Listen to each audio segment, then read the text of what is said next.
Debate.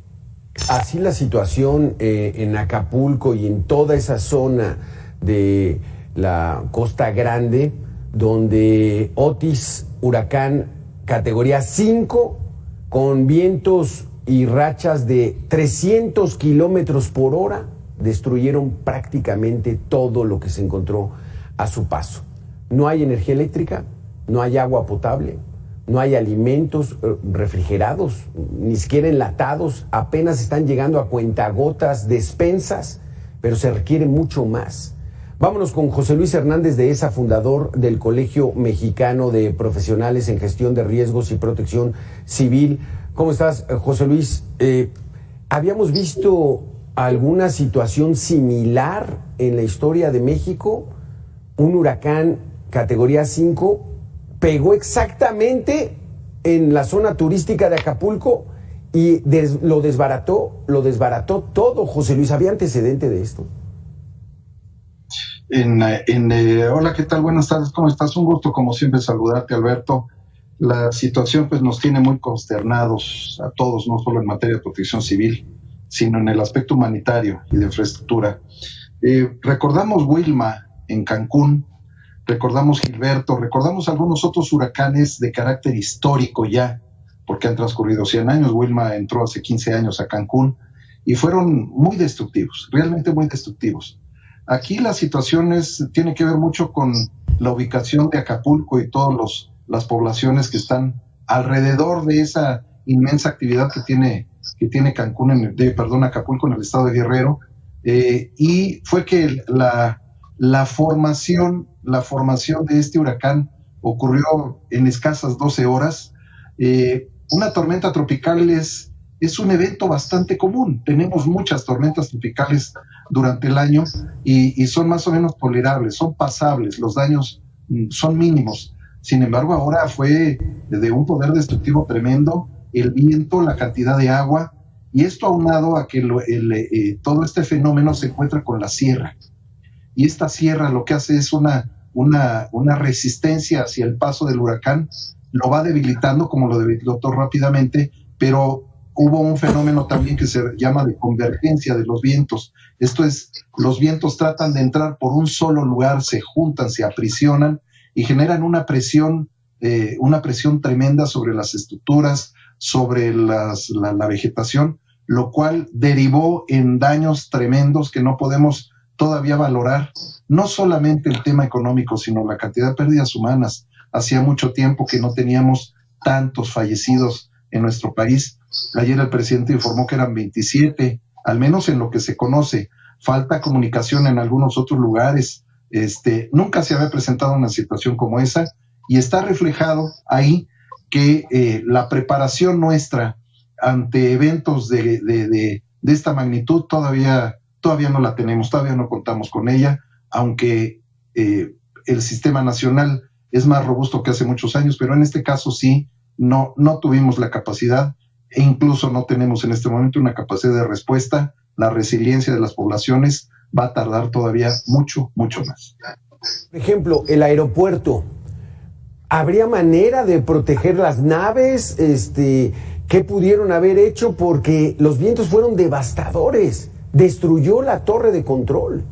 Ahí, ¿cómo se protege uno ante estos vientos verdaderamente brutales? Fueron extraordinarios. Mira, yo te voy a decir que los ingenieros calculamos no para el viento máximo, calculamos para los vientos que pueden presentarse en una situación como esta, y digo calculamos porque si efectuamos un análisis de los vientos extremos, las estructuras serían demasiado robustas y además serían antieconómicas, no estaríamos construyendo.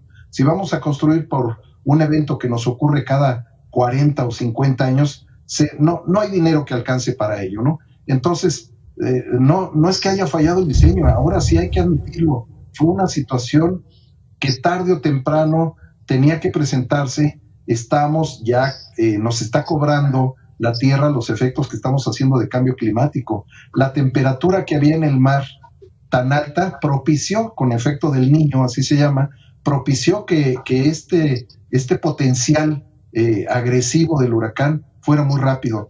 Yo recuerdo, soy hijo de un viejo aviador, por cierto, militar, y él viajaba cuando ocurrían estos problemas y amarraban los aviones. Los aviones tienen unos ganchos que pueden ser amarrados, colocaban unos clavos especiales, unos ganchos especiales en las pistas, y el avión se somete a muchos esfuerzos, pero no se dañaba. En este caso no hubo poder humano que pudiera mantenerlos en su lugar, no hubo tiempo para amarrarlos, para prevenirse. Realmente sí, el factor de la sorpresa, porque fueron muy pocas horas para hacer acciones de prevención, fue lo que acabó con ello. Ahora, lo importante es esto, que el aeropuerto tiene que recuperarse. Tengo entendido que ya estaban haciendo limpiezas, que estaban preparando las aeropistas para que puedan aterrizar las propias aeronaves. Se requieren servicios en tierra para las aeronaves. Espero que a través de este puente aéreo que se está desarrollando ya con el apoyo de las Fuerzas Armadas, no solo para llevar víveres, sino para poder garantizar los servicios en tierra que requieren las aeronaves, pues se desarrolle ya de manera pronta y expedita. José Luis, te pido, vamos a darle la bienvenida a Claire Van Rumbeck, doctora en química. Claire, ¿cómo estás? Qué gusto saludarte nuevamente. Pues mucho gusto, José Luis, muchos años sin verte. Muchos años, Claire. Amigos desde como más de 20 años, ¿verdad? El gusto de volver a verte aquí. Igualmente. Claire, doctora Claire, ¿hay algún antecedente de lo que hemos estado indagando en estos días, algún antecedente de una devastación de la magnitud que estamos viendo? Y si ya sabemos todo de esta devastación o apenas a cuentagotas va surgiendo la información y nos vamos dando cuenta que esto ya es una tragedia humanitaria. Pues mira, aquí hay varios parámetros. Uno, pues es el parámetro del fenómeno. Fenómeno devastadores, pues hemos tenido Patricia, que pues fue nombrado el ciclón más fuerte o más grande que hubo jamás hasta en el mundo. Pues tenía nivel 5 con vientos de 350 kilómetros por hora, es decir, hasta más grande que se debilitó un poquito antes de entrar a tierra, pero no tuvo la misma devastación de aquí porque necesitamos pues dos factores. Uno, pues es el factor del fenómeno, y dos, es la vulnerabilidad de donde entra. Es decir, Patricia entró por Navidad, en Jalisco, pues no es lo mismo entrar allá y que entrar en Acapulco. Son dos parámetros muy diferentes. Luego tuvimos otro que en 1959, que fue un ciclón, pues que todavía a la época no se le daba nombre, que entró cerca de Manzanillo, que destruyó completamente la zona. Hubo pues un recuento de más de 2,000 muertos. Pues a la época la vulnerabilidad era otra también, pues no existían los sistemas de protección civil que existen ahora, aunque pues aparentemente no funcionó como tenía que funcionar porque los avisos no se dieron en tiempo.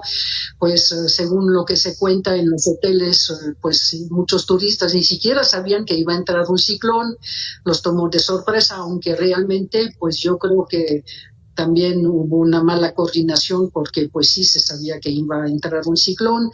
Había antecedentes hace unos días pues de Lidia, que también estuvo tomando fuerza en pocos días, sí, en pocas horas también, y que entró pues así como dijo José Luis. Ahorita tenemos un mar que es muy caliente, tanto por el Niño, tenemos una anomalía de temperatura en el Pacífico que va hasta 2 grados sobre lo normal, y ese es alimento directo para que el ciclón crezca de manera repentina. Exacto. Y muy rápido. Inclusive el centro de huracanes había previsto que podía crecer rápido, pues no estimaron que podía crecer tan rápido.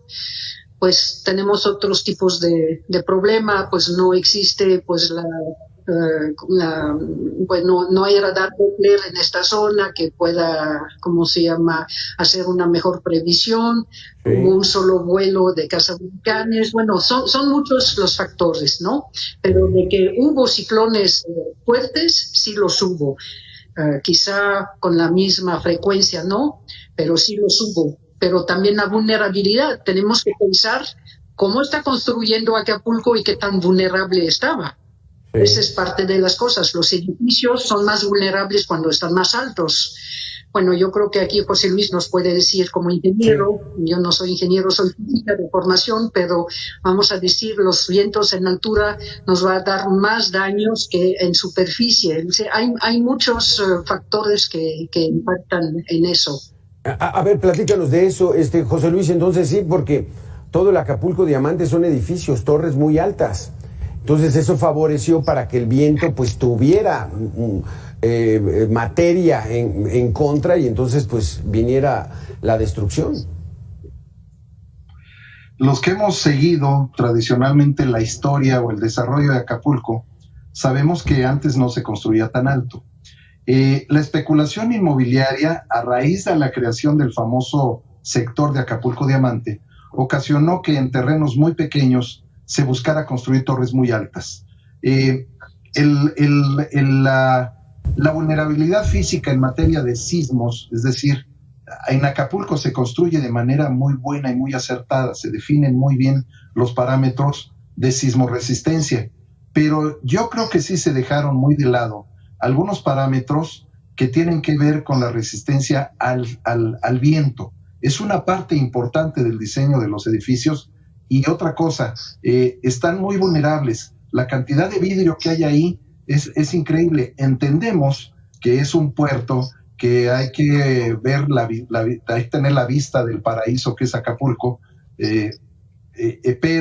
pero no hay una normatividad que pueda decir los límites, los espesores de los cristales. En fin, vemos los daños son muy drásticos en el sentido de que el viento pasó y atravesó las estructuras, ¿no? Sí, José Luis, yo te quisiera preguntar, en un momentito más nos vamos a enlazar hasta Acapulco con nuestro compañero Andrés Solís, pero sí quisiera preguntarte, José Luis, el hubiera no existe, pero bueno, hagamos ese ejercicio para quizá evitarlo en el futuro. ¿Pero qué hubiera pasado? O sea, ¿qué se hubiera tenido que hacer, José Luis? ¿Evacuar a las personas, que todos tomaran su automóvil, se subieran a los camiones y alejarse de la costa? ¿O qué se hace ante este tipo de fenómenos? No, mira, el tema es el siguiente. Nosotros tenemos el peligro o amenaza, que en materia de protección civil hemos adoptado la idea de que sean sinónimos, pero si tenemos un peligro o amenaza, por fuerte que sea, la vulnerabilidad física, es decir, la de las instalaciones, de las estructuras, es pequeña, el riesgo del daño se reduce considerablemente. La vulnerabilidad lo dice claramente Claire Van Rumbeck, en el sentido de que hay una alta vulnerabilidad. Y entonces, si la vulnerabilidad física es muy alta, pues no puede haber modo de que la gente, de que nuestros ciudadanos, la gente que vive ahí, se puedan guarecer en esas estructuras. ¿En dónde se van a ir?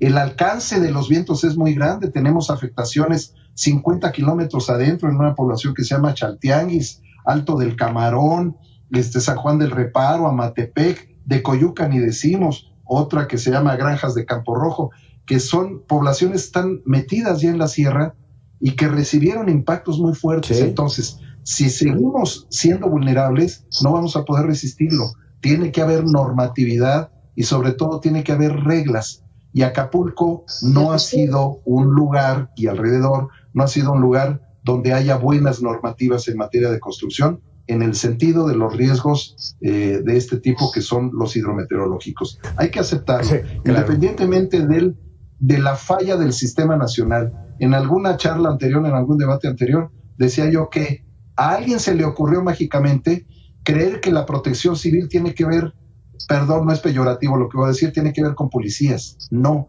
la protección civil habla, según las definiciones de la ONU, de la reducción de riesgo de desastres, de la gestión integral de riesgos y protección civil, y eso lo pusieron a nivel de una coordinación nacional dentro de una subsecretaría de la Secretaría de Seguridad Ciudadana.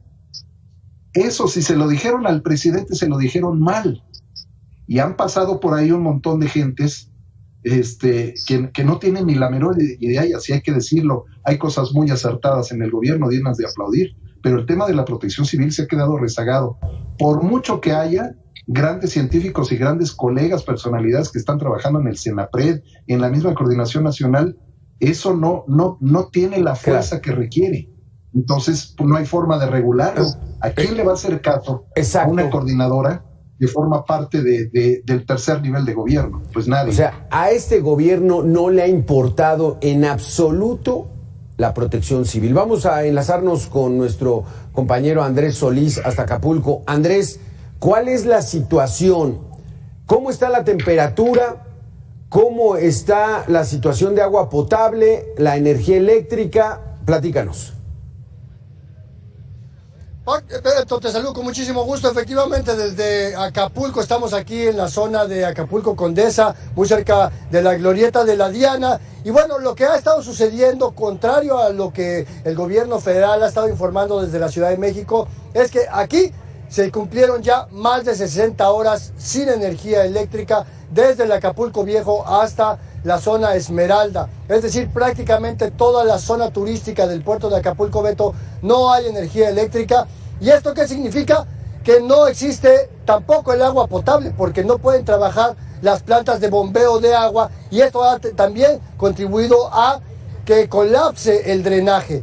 No hay telecomunicaciones por lo mismo de la ausencia de energía eléctrica. Aquí a mis espaldas, en las imágenes que puedes ver de mi compañero Didier Arceo, está este puesto de mando del Ejército Mexicano, el Plan DN3, que están facilitando celulares para que la población de Acapulco pueda comunicarse con sus seres queridos, que los turistas que están aquí varados en el puerto puedan informar de su situación. Y esto ha sido posible gracias a también un esfuerzo importante de Megacable, que les hemos estado proporcionando la conexión satelital a través de nuestra unidad móvil que nos acompaña en este despliegue informativo, Beto. Y bueno, también es importante decir, después de 2 días y medio no han iniciado los trabajos de remoción de escombros.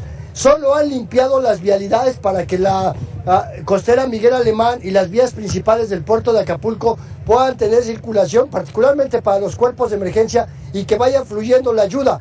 Pero esto no ha significado que empiecen a recoger los escombros. Y dentro de esto también encontramos temas muy preocupantes, porque en una vivienda a unas cuantas calles de aquí de donde nos encontramos, Beto, hay 2 personas que fallecieron sepultadas bajo su vivienda y no las han ido a recoger. Los cuerpos llevan ya muchas horas a la intemperie con temperaturas de más de 30 grados centígrados, y lo que significa esto, Beto, en términos de la descomposición de los cadáveres. Igual, hace cosa de 1 hora y media, mi compañero Didier Arceo pudo documentar que había un cadáver también de una persona, un pescador, en la playa, tirado en la playa, y nadie lo había ido a recoger. E historias como estas tenemos muchas. Mira, tenemos aquí un testimonio de... ¿Cómo se llama, amigo? Arturo Parra Nicolás, para servirle. Arturo, ¿cuál es la situación que tú estás viviendo como habitante de Acapulco? Yo en sí radico, lo que es mi zona habitacional donde vivo es en Omex, en Costa Dorada, muy cerca de lo que es la zona Diamante,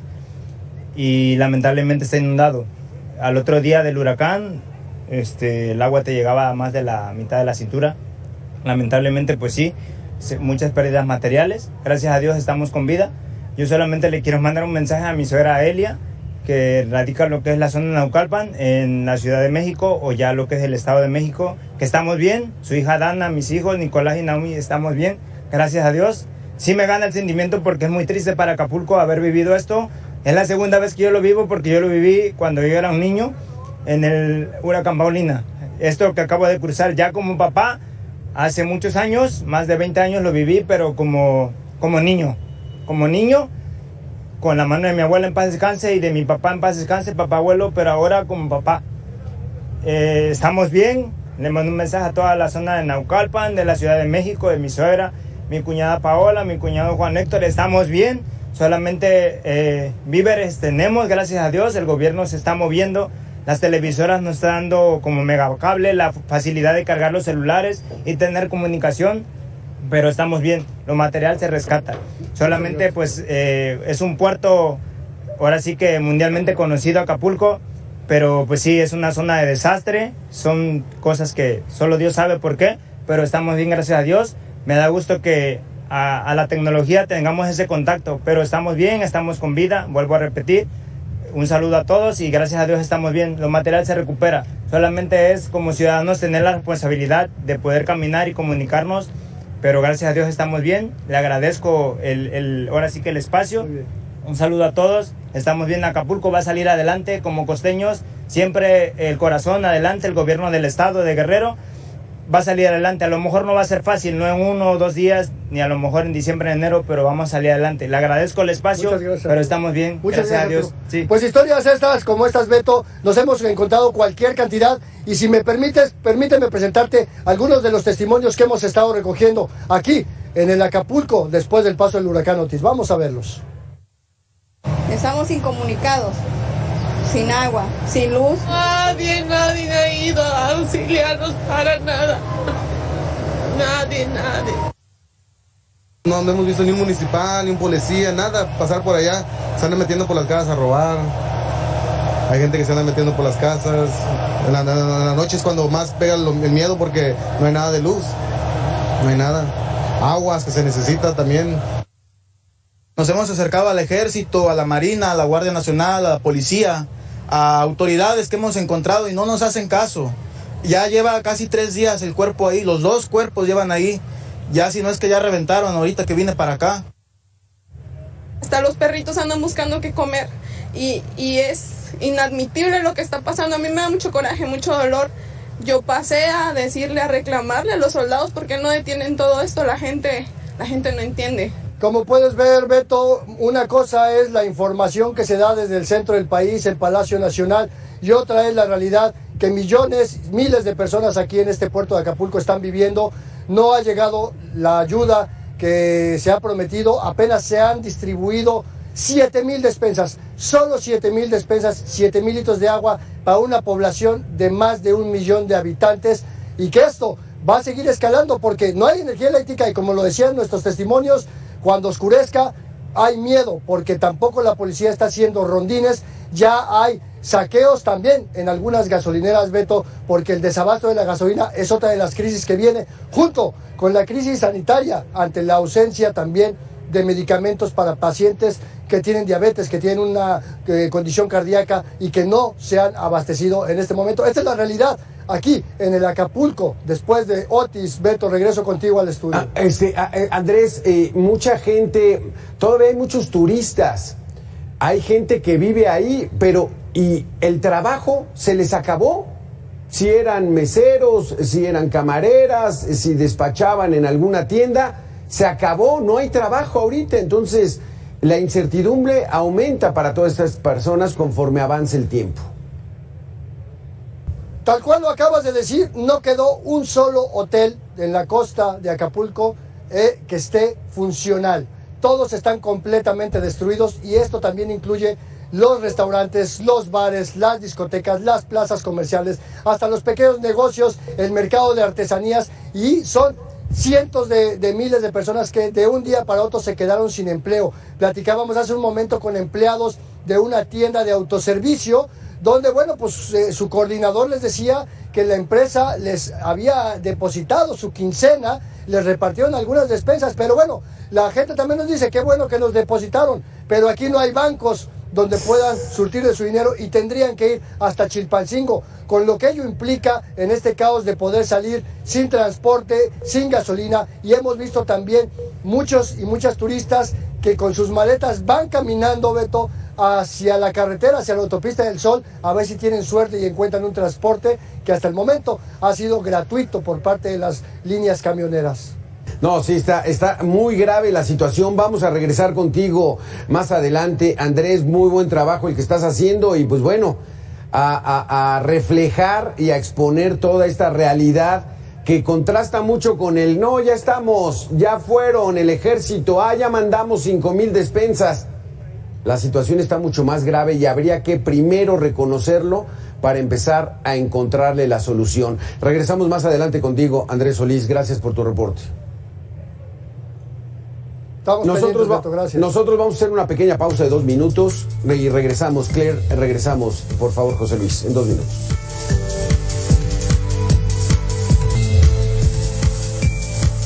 Regresamos a debate. El gobierno federal ha demostrado su incapacidad para atender la emergencia en Guerrero por el huracán Otis, porque su ineptitud costó vidas. Así lo afirma Xóchitl Gálvez, senadora del PAN, en entrevista aquí con Mega Noticias.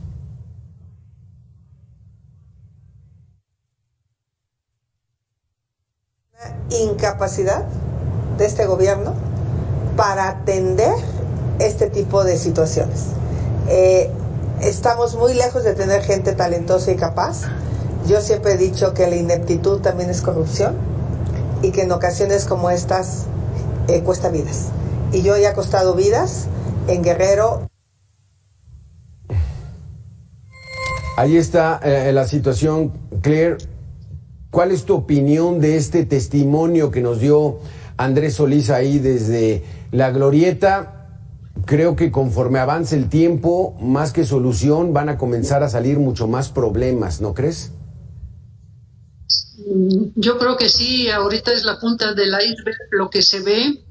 Bueno, lo que vemos también es la parte, vamos a decir, todo lo que son los hoteles, lo que es muy visible, tendremos que ver lo que está dentro. Yo pues tuve la suerte de hablar hoy con un amigo que tiene casas de un solo piso.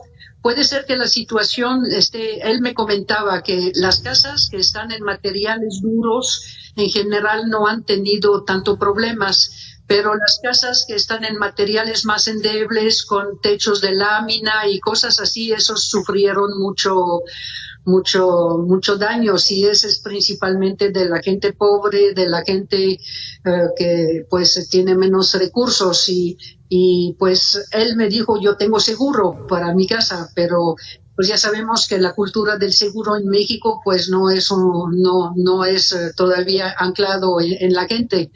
Entonces, a medida que pasa el tiempo, a mí me gustaría también que se reporte qué es lo que pasa atrás de los hoteles, porque hay toda una población y hay un montón de colonias. ¿Qué es lo que pasa en esas colonias? Hay casas que se derrumbaron, como se ha comentado, hay mucho más muertos seguramente que lo que se está diciendo. Ya se ha visto pues muertos en la calle con una lona encima, con una cobija, gente que vela muertos y no saben dónde ponerlos, que no están contabilizados, y sobre todo lo que se va a ver sin electricidad, sin servicios, las pandemias que puede venir, o bueno, porque pues no hay bombea de aguas negras, no hay agua potable.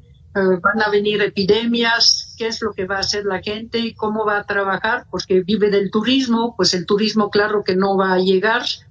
Todo eso, pues yo siento que más que las horas de horrores que han pasado, sí, ¿qué claro. va a pasar y cómo van a venir los meses que vienen? Bueno, quizá trabajan en reconstrucción. Los hoteles grandes van a tener dinero con los seguros y con sus inversiones para poder volver a trabajar, pero todo lo demás, yo creo que va a ser la parte más compleja. No sé si va a tener apoyo, no lo veo así como muy claro. Exacto, Claire, porque José Luis, desde el punto de vista de protección civil, ¿qué refieres en estos momentos? O sea, no hay energía, están a 30 grados y a las 6 de la tarde va a oscurecer y no tienen luz. Vienen los robos, los militares están haciendo muy poco. O sea, como desde esa óptica, ¿cómo ves esta situación? Mira, y acabas de decir la palabra clave, desde mi óptica. Yo creo que tiene mucho que ver con el nivel de información que tenemos. A mí a veces, si lo digo abiertamente, y espero que no haya problemas con ello, a mí a veces no me gusta la información tan sesgada. Yo creo que primero hay que quitarle el sesgo político a todo esto. Si nosotros no nos unimos como sociedad, pues nada más vamos a estar politizando y no vamos a resolver. Yo no creo que los políticos en este momento sean las voces autorizadas para decir si está bien o está mal. Incluyo al presidente y a todos los demás. O sea, no estoy hablando como si fuera yo oposición o estuviera del lado del gobierno, no. Segundo, si queremos una recuperación, la recuperación tiene que ser inmediata. Pero, ¿cómo vamos a recuperarnos si no hemos hecho un diagnóstico? Lo primero que tenemos es aceptar y rápidamente en brigadas sociales tenemos que integrarnos para ver cuánto necesitamos de combustible, cuánto necesitamos de energía eléctrica, cuánto necesitamos de comida, cuánto necesitamos de agua, cuánto necesitamos para restablecer los servicios de salud. Ese es el diagnóstico. Y en función de eso, hacer que los recursos lleguen a donde tienen que llegar. Yo veo una cobertura muy amplia, pero nada más de Acapulco, ¿eh? Y a mí me preocupa, hace rato mencioné un sinnúmero de poblaciones, podemos hablar Barrio Nacional de Dos Muertos, que está también afectado, Aguasarca, Ejido Nuevo, Kilómetro 30, Jaltianguis, Chaltianguis mismo, Coyuca, y sí, Acapulco está en un problema grave, pero la población que está alrededor, a unos 50 kilómetros fuera de Acapulco, está en una situación que no sabemos cuál es, porque además no encontramos el modo de comunicar. Sí. Pero si no tenemos energía eléctrica, ¿cómo vamos a restablecer las comunicaciones? Si no tenemos combustible, ¿cómo vamos a hacer eso? No he sabido yo que haya un puente de pipas, no olvidemos cómo se hace el transporte de hidrocarburos a Acapulco. Entonces es en pipas, tiene que ver con bueyes de pipas ya yendo a organizar todo esto. La Comisión Federal de Electricidad pues sí está haciendo su trabajo y han mandado mucho personal. Pero esto no es solamente cuestión de Guardia Nacional, del plan de DN3 y del plan Marina. Es la sociedad en conjunto.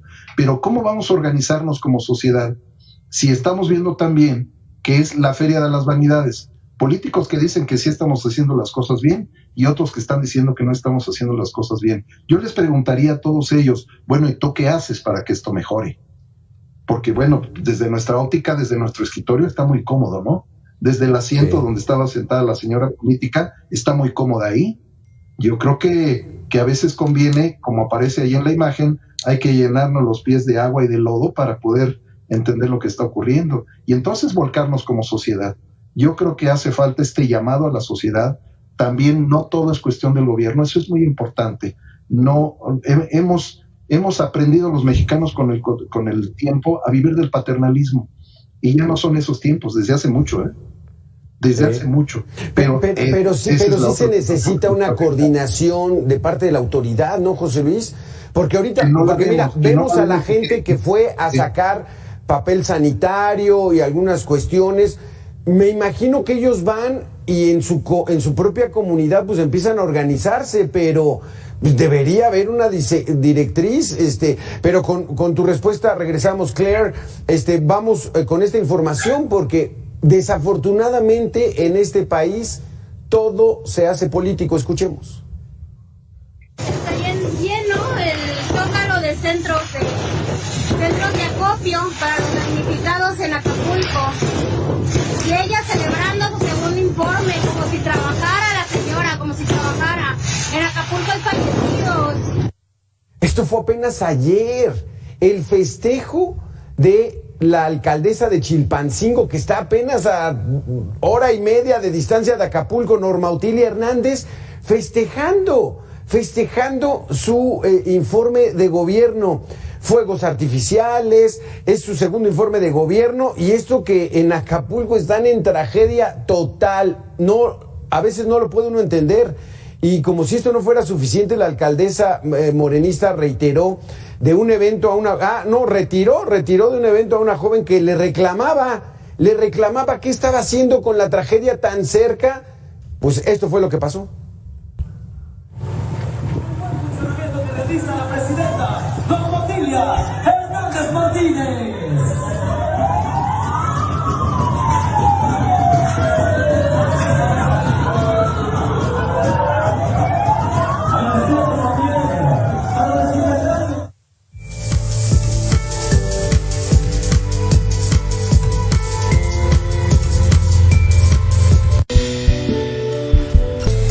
Claire Van Rumbeck, doctora en química, José Luis Hernández, fundador del Colegio Mexicano de Profesionales en Gestión de Riesgos y Protección Civil. Se nos acabó el tiempo, pero pudimos escuchar sus puntos de vista, sus opiniones, y en verdad, pues, son muy valiosas para que entremos todos en una conciencia generalizada para que estas cosas, pues bueno, se traten de evitar en lo posible y estar al pendiente de lo que va a ocurrir en toda esa región del estado de Guerrero. Gracias por haber estado con nosotros aquí en Mega Noticias. Esperamos estar próximamente en contacto. Gracias a los dos. Un saludo Gracias, afectuoso, Alberto. hasta pronto.